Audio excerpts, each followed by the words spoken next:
आज की योग की कक्षा में जो हम बैठने वाला आसन करने जा रहे हैं जिसका नाम है वज्रासन।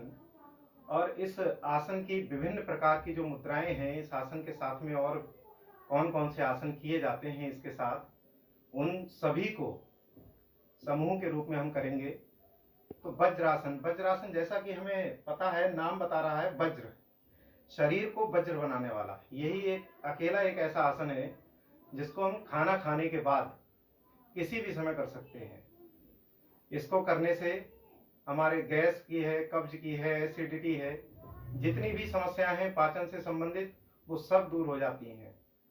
ये आसन बच्चों को बहुत अच्छी तरीके से करना चाहिए और जरूर करना चाहिए, क्योंकि प्रायः ये देखा जाता है कि बच्चों को भूख नहीं लगती है। तो अगर इस आसन को बच्चे करते हैं तो उनकी जो भूख है वो बढ़ जाती है। जो मना करते हैं कि हम खाना नहीं खाएंगे, वो बिल्कुल उनकी जो क्रिया है वो सुचारू रूप से प्रारंभ हो जाती है।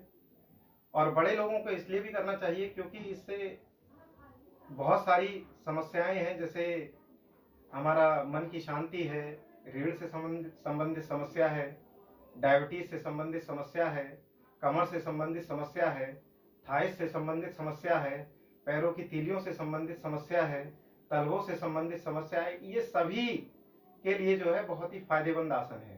तो आज हम इसको सर्वप्रथम करने जा रहे हैं। तो सबसे पहले हम वज्रासन की अवस्था देखेंगे कि वज्रासन की अवस्था क्या है। देखिए, वज्रासन की अवस्था ये, जैसे हम अभी सुखासन में बैठे हुए हैं, तो सुखासन में हम अपने दोनों पैरों को धीरे धीरे ये पीछे लेकर जाएंगे और ये जो पैर हैं हमारे, इनके जो एड़ी है, इन एड़ी पर अपने नितंबों को इस तरीके से रखते हैं और हाथ जो है वो हमारे सामने की ओर जंघा पर रखे होते हैं। ये हमारी प्रॉपर जो है वज्रासन की स्थिति है। इसी वज्रासन में जो है अगला आसन जो हम करेंगे, वज्रासन का समूह का जो अगला आसन है, मंडूक आसन। दो तरीके से होता है, या तो आप मुट्ठियां बना लें दोनों हाथों की और अपने पेट के आगे रख लें। और ये आसन उनको जरूर करना चाहिए जिसे जो डायबिटीज से ग्रसित व्यक्ति होते हैं, उनके लिए बहुत फायदेमंद होता है।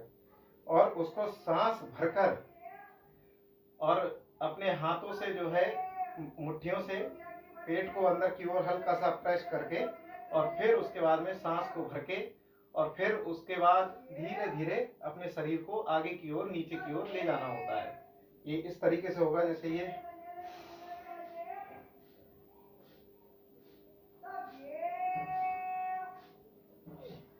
ये इस तरीके से हमें अपनी स्थिति में लेकर आना है, और जो हमारा माथा है वो नीचे की ओर,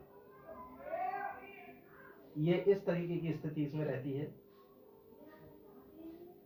यहाँ पर थोड़ी देर सांस रोकने के बाद फिर उसके बाद में प्रारंभ की स्थिति में सांस लेते हुए पुनः आ जाएंगे। सांस भर के नीचे जाएंगे, फिर छोड़ेंगे और फिर सांस को रोकेंगे, और जब ऊपर को उठेंगे फिर सांस को लेना प्रारंभ कर देंगे। ये हमारा वज्रासन का समूह का पहला आसन। उसके बाद में आता है हमारा बलासन। बलासन को हम चाइल्ड पोज भी कहते हैं, बलासन को हम शशकासन भी कहते हैं। और बलासन जो है एक बहुत ही अच्छा आसन है। इसमें बच्चे के समान स्थिति भी आप कह सकते हैं, खरगोश के समान स्थिति भी आप इसको कह सकते हैं। बलासन यानी कि पूर्ण रूप से शरीर को बल प्रदान करना। तो इसमें सबसे पहले क्या है, हम अपने दोनों हाथों को ऊपर ले जाकर और धीरे धीरे शरीर को नीचे लाते हैं और माथे को नीचे जमीन से ऐसे करके ये स्थिति में लगा दें। ये हमारी बलासन की स्थिति है। लगभग 10 सेकंड सांस रोकने के बाद इसको हम जब ऊपर की ओर आएंगे तो सांस को जो है अंदर लेते हुए ऊपर की ओर आ जाएंगे। ये हमारा, इसको हम बोलते हैं बलासन। उसके बाद में इसके ही वज्रासन के समूह का जो अगला आसन है उसे हम बोलते हैं उष्ट्रासन। उष्ट्रासन में सबसे पहले हम करेंगे अर्ध उष्ट्रासन।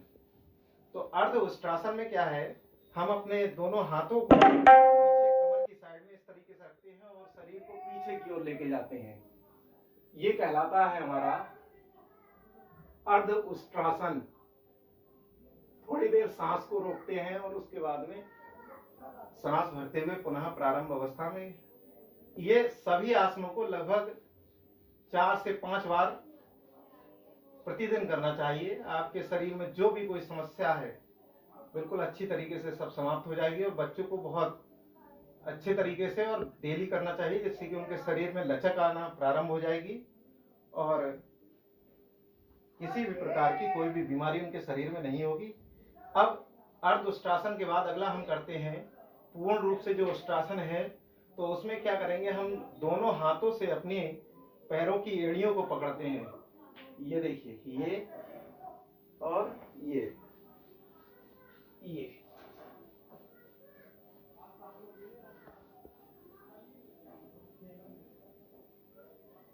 इस स्थिति में लगभग 10 सेकंड रहते हैं।